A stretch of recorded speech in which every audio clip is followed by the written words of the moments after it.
New year பற்றிய சுவாரஸ்யமான உண்மைகள். 4000 ஆண்டுகளுக்கு முன்னாடி முதல் புத்தாண்டை மக்கள் கொண்டாடி இருக்காங்க. ரோம் பேரரசர் ஜூலியஸ் சீசர் ஜனவரி 1ஆம் தேதி முதல்ல தேசிய விடுமுறையை அறிவிச்சாரு. ஒவ்வொரு புத்தாண்டும் மக்கள் புதிய தீர்மானங்களை எடுக்கிறாங்க.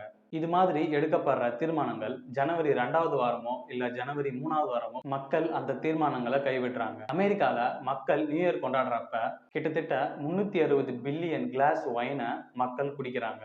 ஒவ்வொரு புத்தாண்டும் மக்கள் பொதுவா எடுக்கிற தீர்மானம் உடலை ஆரோக்கியமா வச்சுக்கணும் அப்படின்றது தான். டென்மார்க்ல ஆண்டு முழுவதும் பயன்படுத்தப்படாத தட்டுகளை நண்பர்கள் வீட்டுக்கு முன்னாடியோ இல்ல குடும்பத்தினர் வீட்டுக்கு முன்னாடியோ வச்சுட்டு போயிடுவாங்களாம். இது அதிர்ஷ்டம் வரணும் அப்படின்றதுக்காக செய்யப்படுதாம். பிரேசில்ல புத்தாண்டுக்கு மக்கள் 7 முறை கடல் அலைகள் மேல குதிப்பாங்களாம். ரஷ்யால மக்கள் நியூ இயர் அன்னைக்கு ஒரு பேப்பர்ல அவங்களுடைய விருப்பத்தை எழுதி அதை எரிச்சு ஒரு குடிபானத்துல கலந்து குடிப்பாங்களாம். துருக்கியில புத்தாண்டு அன்னைக்கு சரியா 12 மணிக்கு அவங்க வீட்டு வாசல்ல உப்பை தூவுவாங்க.